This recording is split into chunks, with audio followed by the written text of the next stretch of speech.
Carlos, buenas noches. ¿Cómo estás? Me hace acordar... Bien, bien, vos. Pero bien, acá estamos.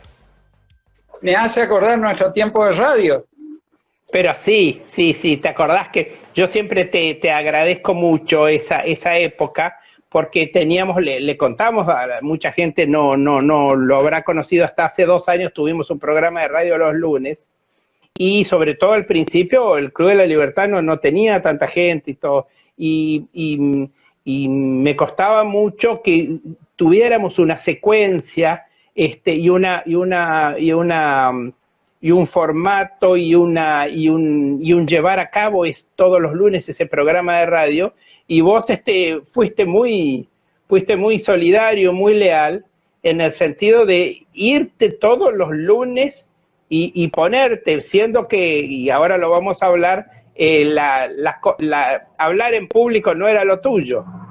Y no era lo tuyo porque...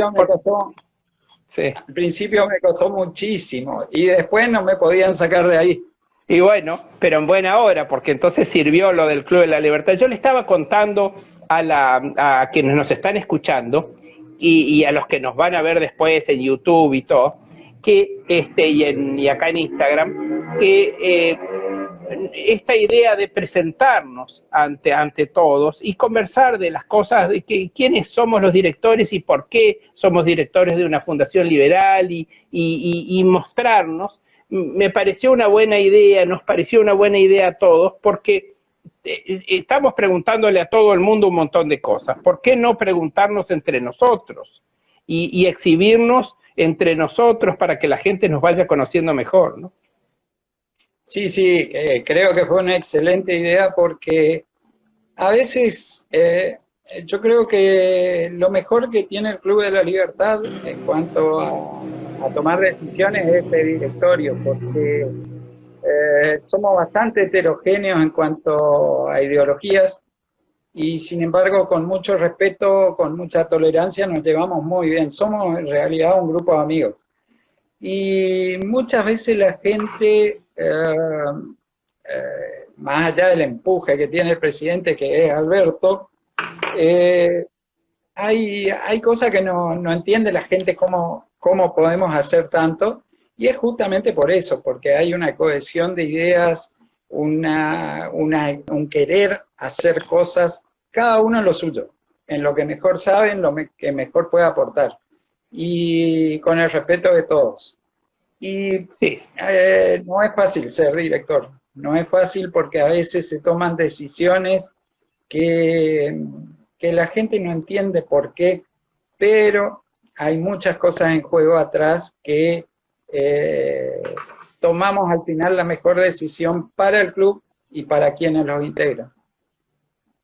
Vos sabés que hablando justamente de eso, y que me parece una de las riquezas del club justamente, yo no hablo tanto de diferentes ideas como de diferentes matices, porque todos estamos en la cuestión de las ideas de la libertad y todo, pero todos tenemos matices en cuanto, si vas a lo muy académico, en cuanto a las corrientes que hay dentro de las ideas liberales, pero además matices que tienen que ver con nuestra vida, con nuestro pasado, con las características de nuestras actividades, con nuestra forma de ser, cómo nuestras cuestiones personales repercuten en nuestras ideas y en nuestro accionar. Entonces, hay, como bien decís vos, hay muchos matices.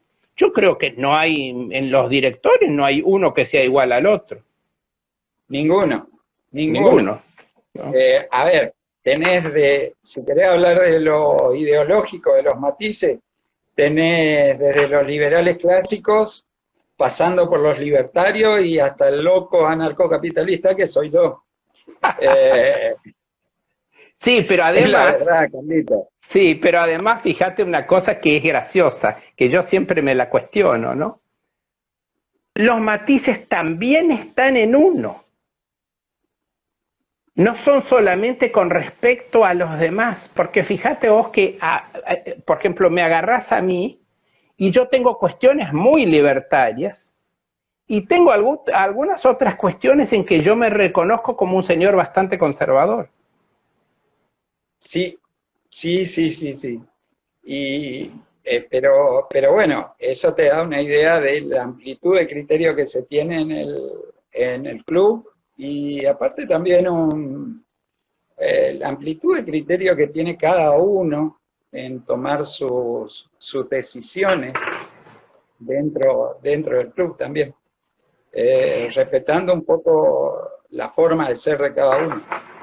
Hablando de la forma de ser de cada uno, yo llevo permitime que lleve, vamos a hablar los dos de los dos, pero permitime que lleve la voz cantante. Vos sos una persona muy exigente con los otros, pero para los que te conocemos sos muy autoexigente. ¿Cómo lo manejas? Porque no debe ser fácil. Es decir, ser exigente con los otros puede ser fácil o no, pero cuando empezás a pisar el terreno de la autoexigencia, debe ser duro, ¿no? Contame. No, depende un poco cómo uno vea su vida y su progreso. A mí, por la profesión, soy ingeniero, siempre hay mucha exigencia, pero desde chico fui bastante exigente a veces quisiera no haber sido tanto autoexigente, pero de tomar muchas responsabilidades y principalmente cumplirlas. Es un tema, ¿cómo te voy a decir? No quiero mandar que se entienda como que se manda aparte, pero no es para cualquiera. No, claro. Y generalmente a todos le digo, traten de ser menos exigentes con ustedes mismos, dense un poco más los gustos y traten de equilibrar un poco la exigencia que se tiene. En mis actividades, mi estilo de vida me llevó a eso. Soy así, encima en los aviones no se puede meter la pata, así que somos más exigentes todavía, pero sí es cierto, soy muy exigente también con los otros. Dentro de todo es lo que más me cuesta, porque a veces vos ves que, a ver, es medio tronquito la madera que vas a tallar, el producto que hay, pero exigiéndole se puede sacar algo bueno. Se puede sacar algo bueno. Y a veces como cuando ves que no le salen las cosas, pero no podés hacerte el bueno porque va a aflojar, ahí cuesta. Sí, a mí me pasa otra cosa, yo no soy ni tan exigente ni tan autoexigente, pero tengo una cosa que debe ser pariente de la autoexigencia, que es la culpa. Pero la culpa en el sentido más cristiano del término, es decir, es un horror. Es decir, yo, por ejemplo, no esto, porque esto es una charla, pero ponele vos, ayer tenía que dar un homenaje de ayer, de que fue de Marcelo Tedealver, por ejemplo, todo. Y pasan los días y... Te agradezco, y me gustó que se tratara el personaje, porque era un personaje muy interesante de la historia argentina y muy tirado a la banquina por unos y otros, ¿no? Y a mí esos personajes son los que me gustan, los que la propia historia argentina, la propia historia y política argentina los ha dejado un poquito de lado. Pero volviendo al tema de la culpa, yo pasan los días y no preparo el tema y me va creciendo como una culpa. Me va dando la sensación como que no preparé.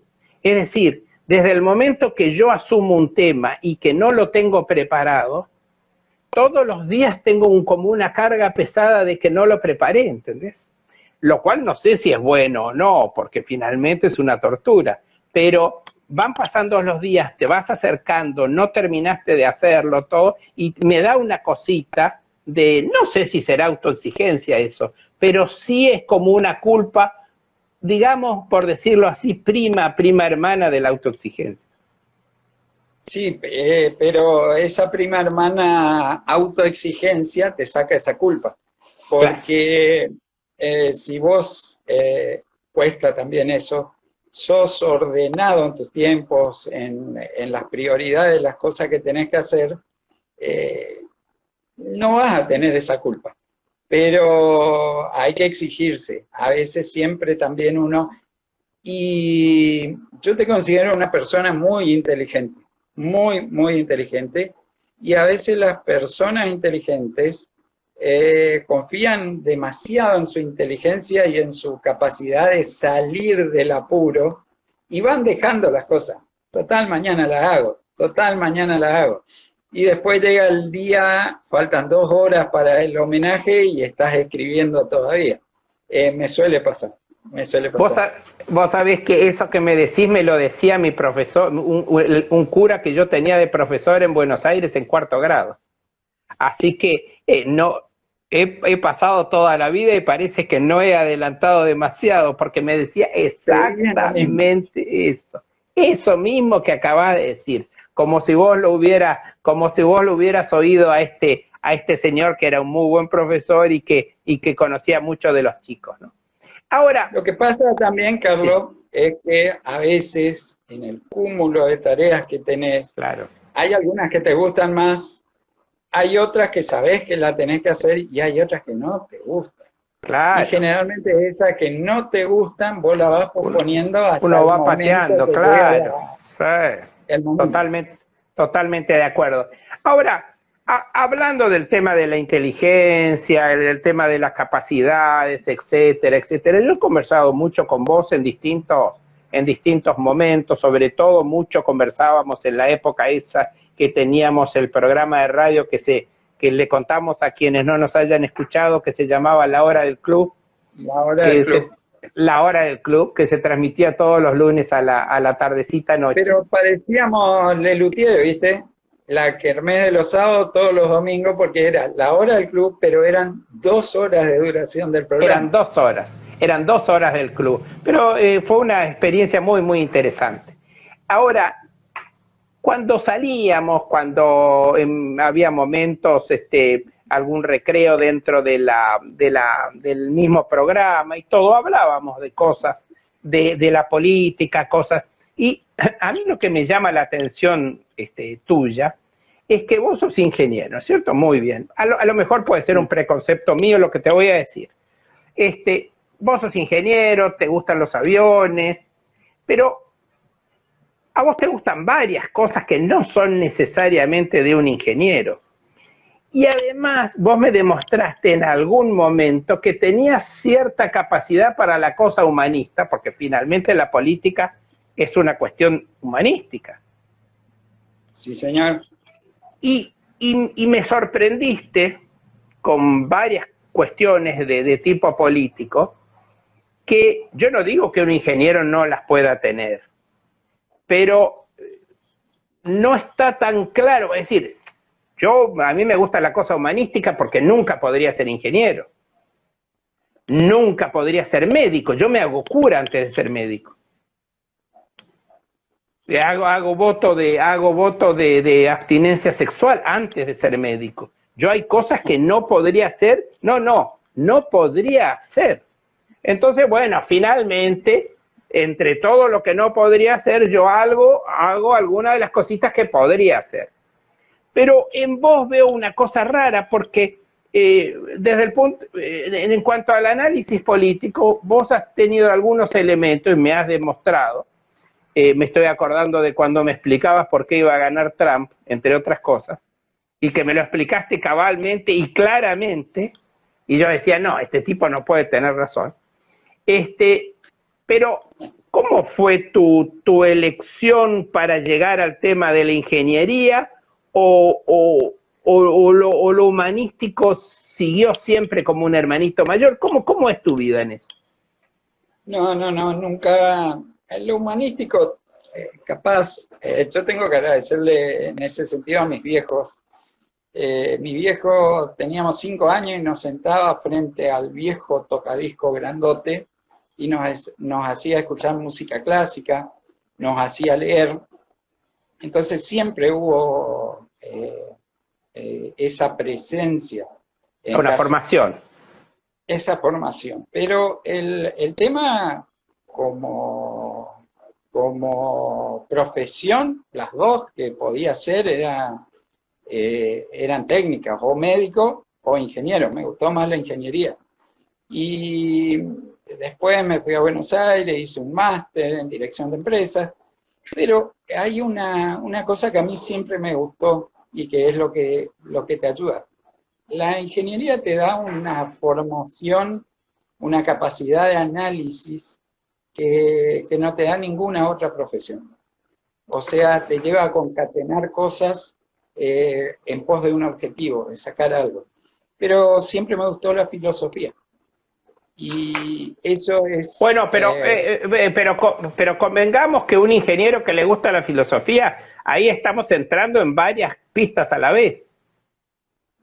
No digo que no pueda hacer, no digo que no pueda hacer, pero digo que estamos entrando en varias pistas a la vez. A ver, la ingeniería también tiene algo que ver con el método que se busca en la filosofía. Bueno, en la filosofía lo que vas a buscar son las razones primeras. Y en esto de la batalla cultural, que es algo que siempre le digo a los chicos, y es un proyecto que ahora estamos por llevar a cabo de tutorías, como decía Eduardo Martí, vos tenés que ir a la filosofía, porque ahí están las causas primeras, las que no admiten discusión en cuanto a la coyuntura. Con eso ganás cualquier discusión. Le corregiría a Eduardo en el sentido de que yo no discuto, debato, porque a veces la discusión es crear muros, debatir es tirar puentes, y a veces se encuentran mejores soluciones que las que vos traías o las que traía el que está debatiendo con vos. En la ingeniería también se va a eso. Uno analiza todos los puntos hasta dónde comienza y dónde puede fallar. Entonces, esa capacidad de análisis que me dio la ingeniería me llevó a tener una buena, yo la complementé con esto de la filosofía que me gusta. Trabajé en empresas en todo lo que era marketing estratégico, y eso es prospectiva. O sea, tengo que mirar para adelante, no es el día a día, el hacer la publicidad, la modelito linda o algo por el estilo, sino es decirle al presidente de la empresa qué va a pasar en 5 años, en 10 años, qué tiene que comprar, qué no. Y eso te lleva a analizar para atrás, para ver cómo venimos y si se va a seguir manteniendo. Y ahí le veo una cierta similitud. Vos en la filosofía podés empezar con el mayor filósofo de hoy, que siempre vas a terminar en Sócrates. Siempre vas a terminar en Sócrates. Y Sócrates tiene una cosa que me ufano de tener, es pensamiento crítico. Y el filósofo que yo más admiro en ese sentido es Sócrates. Es el primero que rompió el pensamiento mágico. Y entonces vamos a cosas concretas. Entonces, Zeus no está enojado porque caen los ratos. Hay algo que vos, con tu razón, con tu mente, podés deducir y vas a ver por qué pasa. Eso es lo que nos permitió progresar. Sí, no, desde luego, desde luego. Y ahora, en el medio de eso, de la filosofía, de la ingeniería, de lo que yo te cuento, de cómo analizaste que iba a ganar Trump y que yo te dije hasta el último momento que era mentira, etcétera, etcétera, etcétera. Yo estaba recién charlando con mi hermana, y que está acá en Corrientes por un tema familiar, y yo le decía... Saludos para Carla. Bueno, sí, seguramente nos está escuchando. Y yo le decía, y no sabés cómo cocina. Bueno, en el medio de todo eso de Sócrates y de cómo se llama, y de la ingeniería y de la cuestión humanística, ¿qué pasó ahí con eso de la cocina? Y mira, para terminar el tema anterior, te comento, el otro día un amigo escribió un texto donde sobre 3 hermanas, ciencia, religión y filosofía. Una descripción espectacular de las 3 hermanas, e inclusive le daba una connotación antropomórfica a cada una de ellas. Y decía que, quizás por eso es que me gusta tanto la filosofía, porque decía que la filosofía era alta, esbelta, muy blanca y pelirroja. Y como a mí me encantan las pelirrojas, debe ser que por ahí también me gusta la filosofía. El tema de la cocina es muy particular, cocino desde los 6 años. Y... Perdóname antes de que siga. Ahí sí. Medina Méndez dice que mi comentario de la cocina y todo fue comentario machirulo. De ninguna manera. Yo vivo solo y me tengo que cocinar y como las cosas que yo cocino, pero no cocino bien, porque también en la vida también hay que asumir las cosas que uno hace. Y por eso me llama la atención cuando alguien dedicado a su profesión, dedicado a un montón de cosas, encima de todo cocina bien.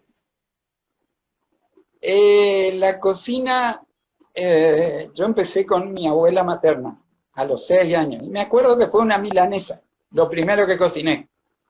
Porque todavía tengo una marca en el pie que mi abuela me dijo, cuando iba a poner la milanesa, ponela despacito y no la suelte. Y yo la solté y me cayó todo el aceite en el pie.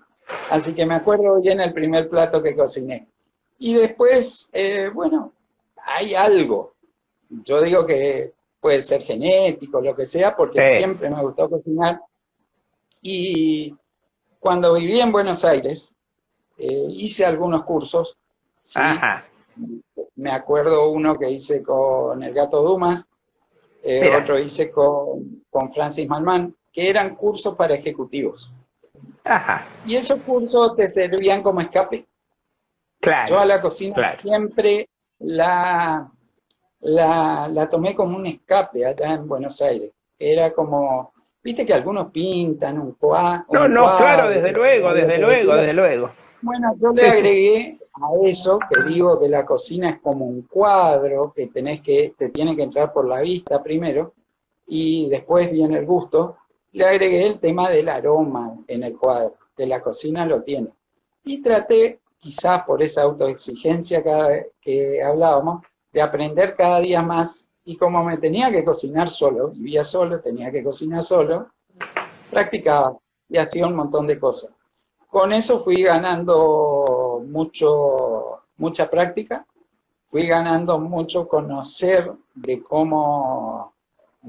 qué combina con qué, y hasta que me crucé con un libro que me voló la cabeza, que es uno de los libros de Santi Santamaría, un cocinero catalán ya fallecido, que él decía en ese libro que el 30% es la habilidad del cuiner, el cocinero en catalán, y el 70% de un buen plato es la calidad del producto. Ajá. Lo empecé a leer, donde él no usaba nada elaborado, todo lo cocinaba él, desde los caldos, todas las cosas. Su restaurante, si bien no llegó a ser el número 1 del mundo, él fue durante 3 años seguidos el mejor chef del mundo. Y la verdad eso me gustó mucho. Y en Buenos Aires me servía para 2 cosas. Una para practicar y comer rico, y otra para, ¿cómo te voy a decir? Como válvula de escape de los días de trabajo y todas las presiones que había. Claro, de la cosa cotidiana, viste que están y también a veces lo que pasa es que lamentablemente en nuestro país tenemos tanto problema en el interior para los jóvenes, para conseguir trabajo y para hacer cosas, ¿no? Y entonces hubo, ahora no creo que tanto, pero hubo cierto deslumbramiento de la gente hacia lo que es Buenos Aires. Buenos Aires es tremendo en muchas cosas.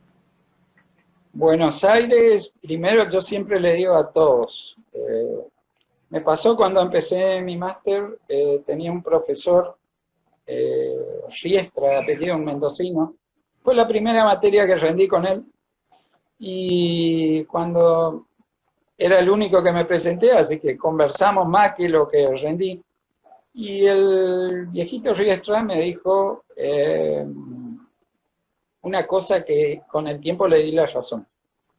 Él me decía que, bueno, me preguntó por qué estaba en Buenos Aires, por el máster más que nada, y me dijo, mire Arduino, usted se va a acordar de mí, Buenos Aires es una gran olla de locos, donde los que están afuera quieren entrar y los que están adentro queremos salir. Claro.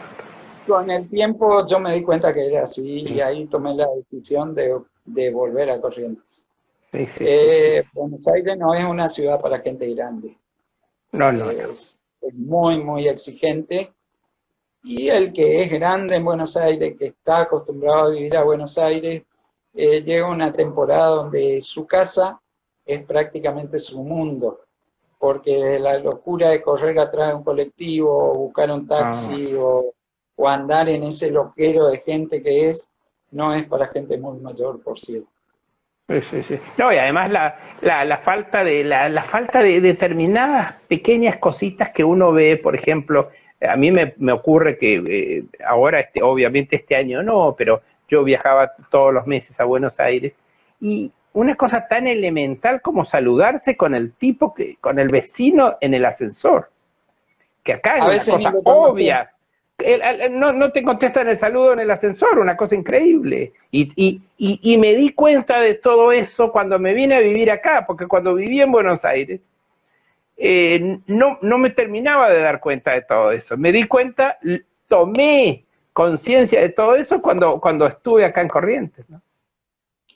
Avenida y Santa Fe, siempre me acuerdo de eso, fue cuando yo todavía era el campiriño que recién llegó a vivir a Buenos Aires, no pasaba un mes todavía, año 89, Avenida Santa Fe y Paraná, venían dos tipos, yo venía por una vereda, la otra vereda venían los dos tipos y ¡pum!, chocan los hombros.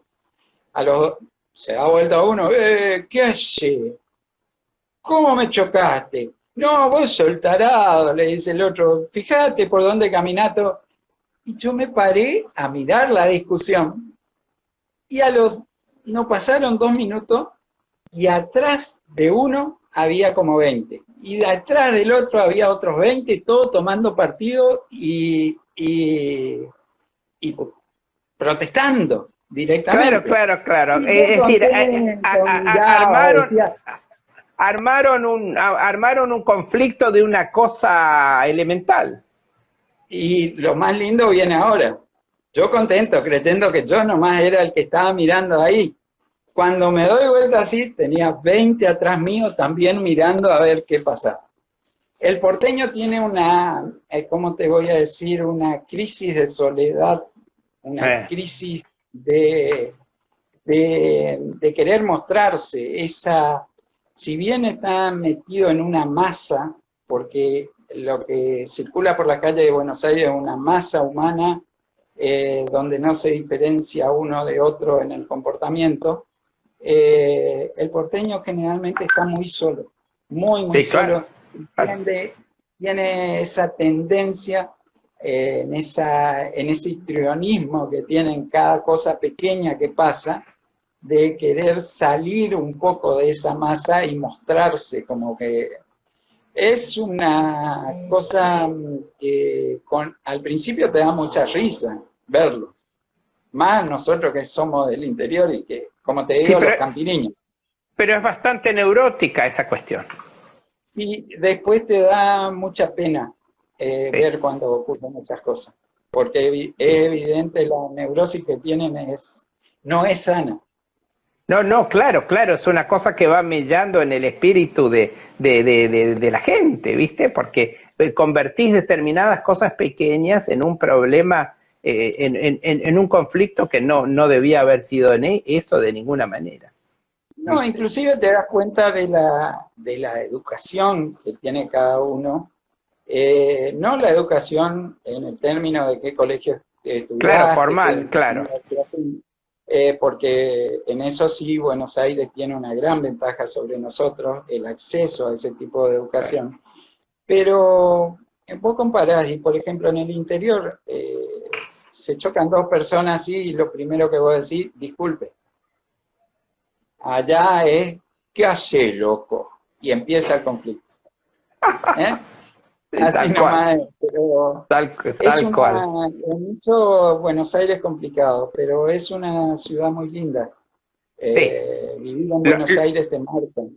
lo que pasa es que lo que pasa es que Buenos Aires es una de las, no sé cuántas ciudades universales habrá, globales habrá en el mundo, 10, 15, y Buenos Aires es una ciudad global, es una ciudad universal, es una ciudad de mundo.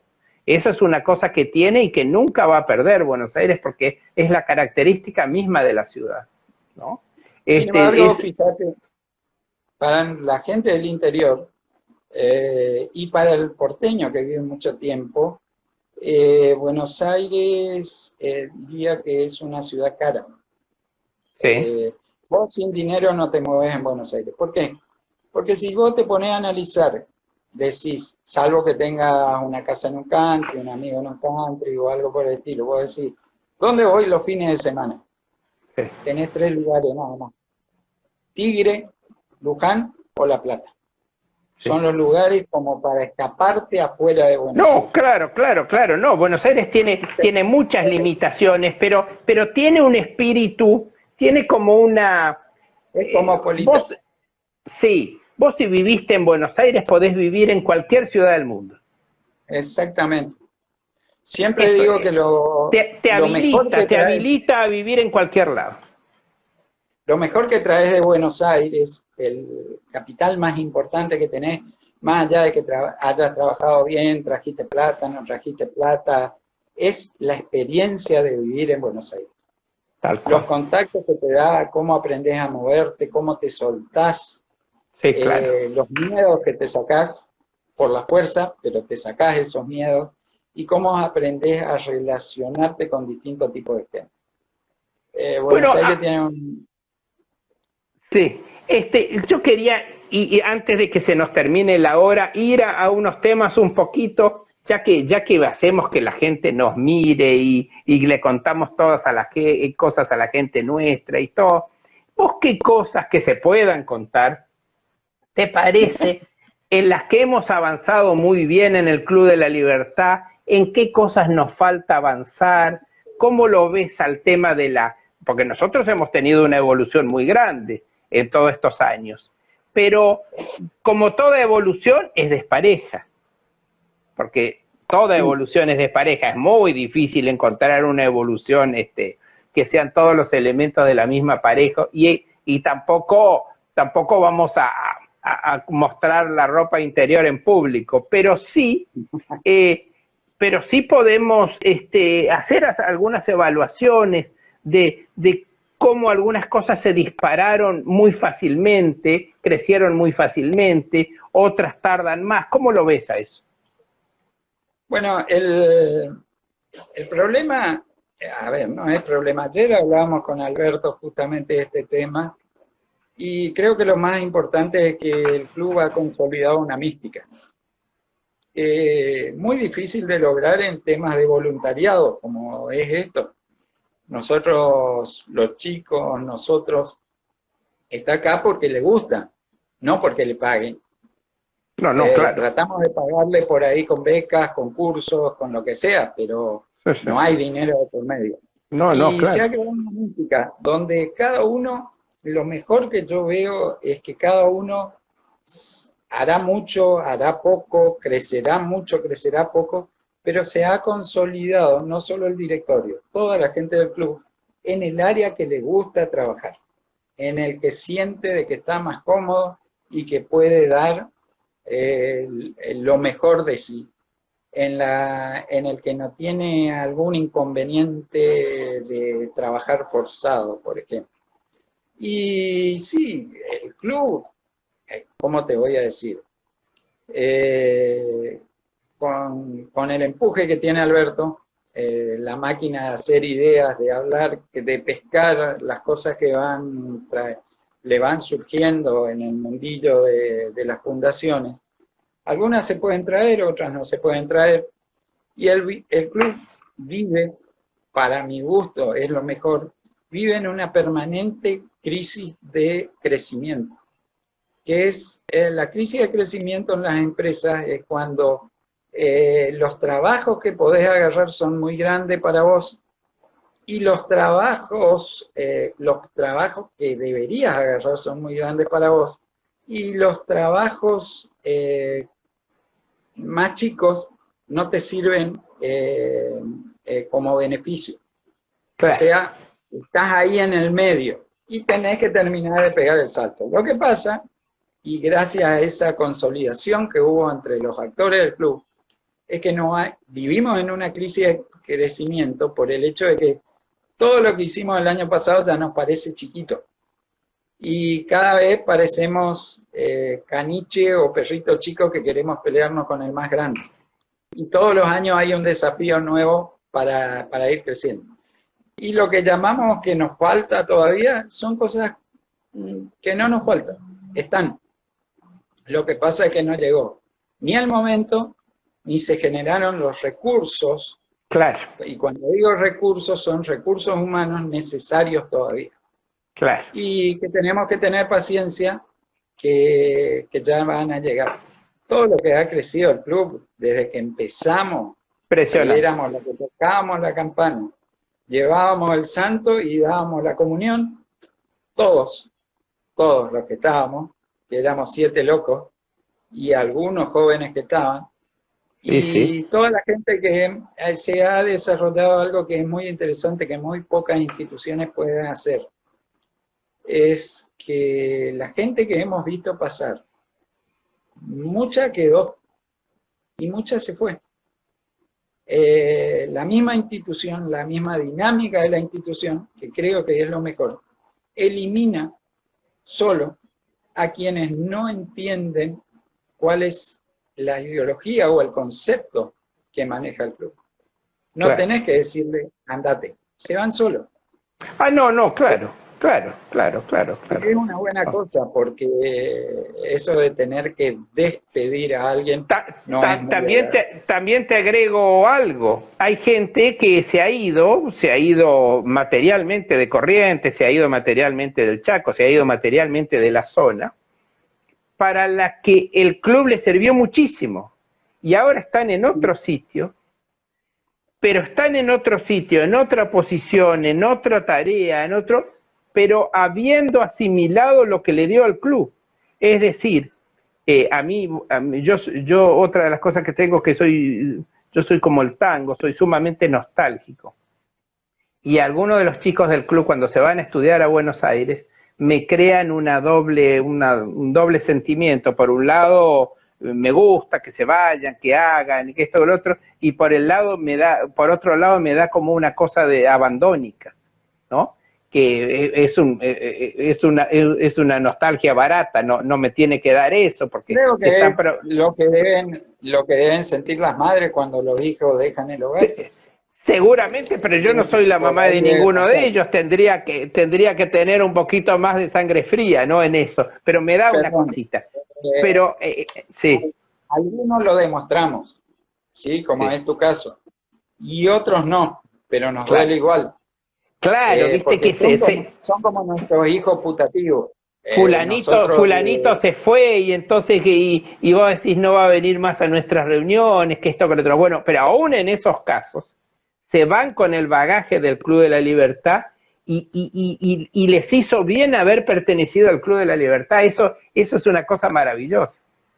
Bueno, uno de los mejores ejemplos que tenemos, que se ha sabido aprovechar toda la experiencia del Club de la Libertad, es con la nieta de don Julio Cantero, claro. Pamela.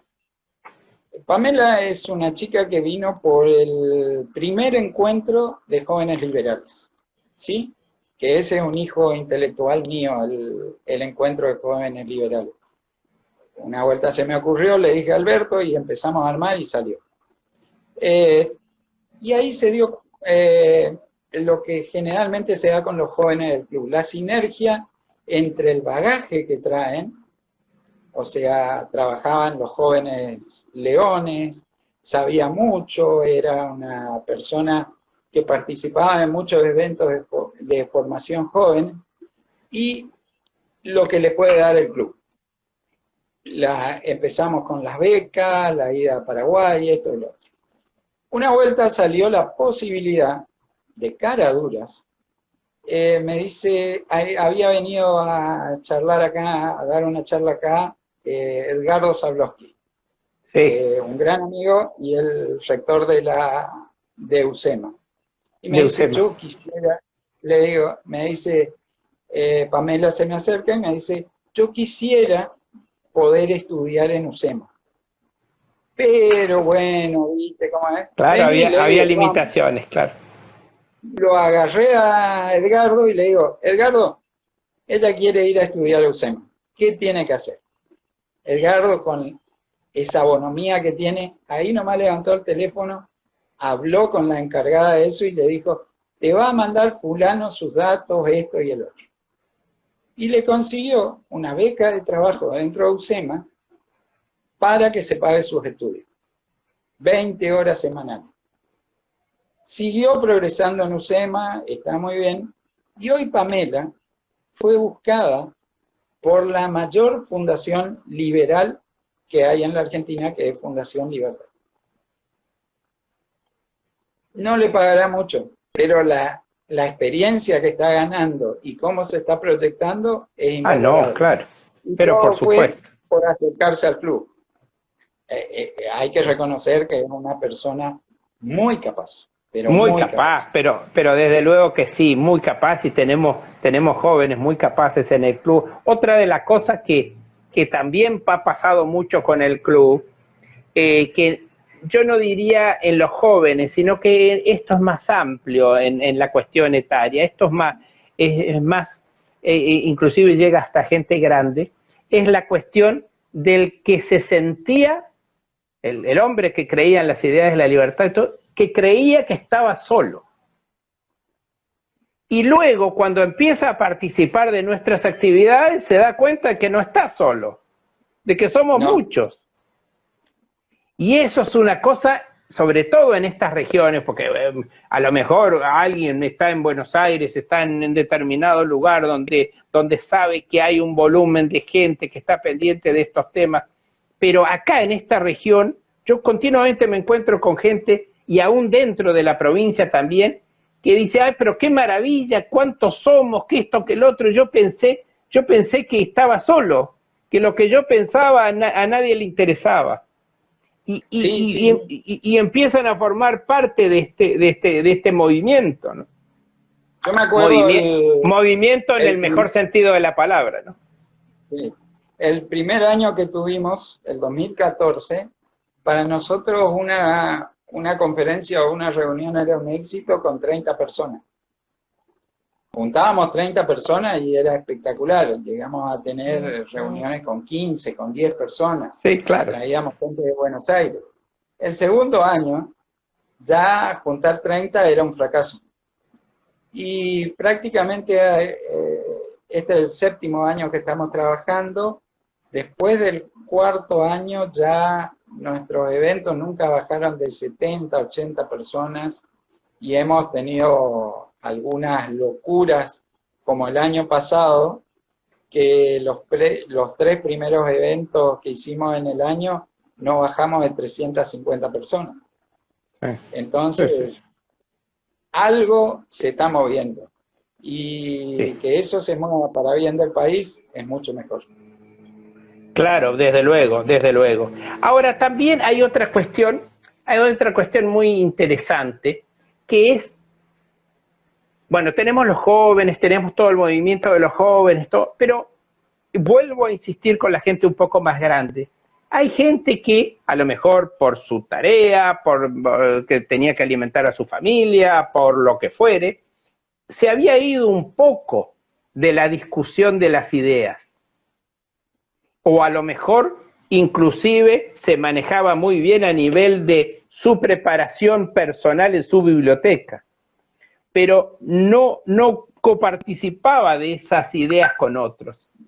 Y tenemos continuamente, se ve en los homenajes ayer, con la gente que había, se ve en todo tipo de reuniones, el tipo grande que vuelve a creer en el debate de las ideas. Eso es una cosa maravillosa. Eso es una cosa maravillosa. A ver, el club se convirtió, yo creo, tenemos 21 a 48, estamos bien de tiempo todavía. No, sí, todavía, hasta las 55. Sí. El club se convirtió en un, no es por mandarnos la parte ni nada por el estilo, el club se convirtió en un catalizador de los deseos de mucha gente. Y también se ha convertido en un catalizador de la sinergia de muchas instituciones que hay en Corrientes y que han participado en nuestras actividades y empiezan a trabajar en conjunto. Por ejemplo, el ciclo de historia de Corrientes, algo que funcionó muy bien, lo llevamos hasta las escuelas, se hizo el primer año en el diario El Litoral, pero después esto de la pandemia nos mató este año. Pero el ciclo de historia llegó a armarse una cosa que nosotros ni pensábamos que se podía armar. El club, el diario El Litoral y la Junta de Historia de Corrientes. Entonces, toda esa sinergia, más la gente que encontró un lugar donde poder ir a hacer lo que hacía solo en su casa o tomando un café con algún amigo, fue un catalizador de algo que la sociedad correntina reclamaba pero no encontraba. Exacto. Y generalmente, no solo que no encontraba, sino que cuando creía que los partidos políticos eran el lugar para poder hacer eso, los partidos políticos los expulsaban porque no había debate. Y esta gente lo que busca es compartir experiencias y debatir. Entonces el club creo que se ha convertido en un punto de referencia en lo que es a la sociedad de Corrientes. Vos sabés que hay otra cuestión también que me parece muy interesante, habida la experiencia. Yo creo en las fundaciones y creo en los partidos políticos y en las fundaciones de los partidos políticos, pero lamentablemente en la Argentina las fundaciones del partido tal no funcionan.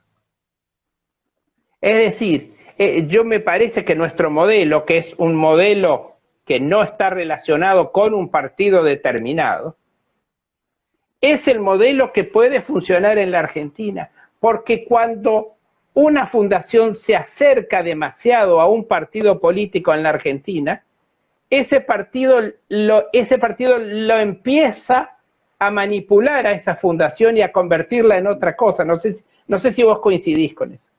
Sí, lo que pasa es que vos te acercás a un partido y el partido tiene una línea. Y si vos podés acercarte lo más cerca que puedas, pero después tenés que empezar a seguir esa línea. Te chupa. Claro. Y lo peor es que a veces te acercás demasiado y te queman. También. Te queman. Una de las grandes cosas que tiene el club, y que la mayoría de las fundaciones no lo tienen porque es más fácil para financiarse, por estatutos tenemos prohibido cualquier aporte de partido político o de cualquier gobierno. Es bueno que lo cuentes eso. Directamente. O sea, muchos nos decían al principio, ¿ustedes son del Partido Liberal? No. Otra pregunta casual, cuando hicimos el primer Congreso de Economía Regional, decía, ¿y quién pagó esto? ¿El gobierno? Porque era común que todos los congresos o demás estaban la verde en medio pagado. Y nosotros lo hicimos a pulmón. Y siempre agradeciendo a Naumann, que ese no nos ayudó tanto, nos consiguió sí los oradores y demás, pero todavía no éramos partner de Naumann, que hoy sí nos ayuda un montón en la parte económica también. Está muy bien que lo comentes a eso, porque eso nos dio supuestamente un techo de ingresos en la primera etapa, pero nos dio una libertad que fue un beneficio fantástico para la fundación. Sí, la fundación en sí es muy independiente. No Claro. tenemos compromiso con ninguno más que con los que están República y Libertad. Nada más. Exacto, tal De cual. ahí en adelante podemos coincidir y podemos disentir con la misma persona. Y una cosa muy importante que tiene la fundación, no exigimos que sea totalmente puro y pueda conversar. Buscamos puntos de coincidencia, no los Claro, puntos de desencuentro. claro. Bueno, Enrique, nos tenemos que ir. Esta charla fue fantástica, pero nos debemos le comento a la gente también, un mar y montaña. ¿Cómo era que se llamaba ese plato El mar y montaña, maravilloso? sí, es un tipo de comida catalana, valenciana también, y Maravilloso. que hice una paella tan grande y creí que iba a quedar y no quedó nada. Nada, pero ¿qué iba a Realmente no quedó quedar? nada. Yo creo que esa vez comí como si no hubiera comido en 10 años, una cosa impresionante, riquísima, una cosa maravillosa. No solamente eso, sino también las lentejas al vino tinto con las Oh, pilotas. Ese ¿te día sí acordás? que comiste. Hacía Una mucho maravilla. frío y comiste Una, grande. una maravilla. Enrique, te mando un muy fuerte abrazo y bueno, seguimos desde nuestros lugares a disposición de todos para que con las puertas abiertas a todos los que quieran acercarse al Club de la Libertad. Muchas gracias, Carlos, y gracias a la gente que nos acompañó esta noche. Buenas Bueno, noches. hasta pronto, chao. Nos vemos.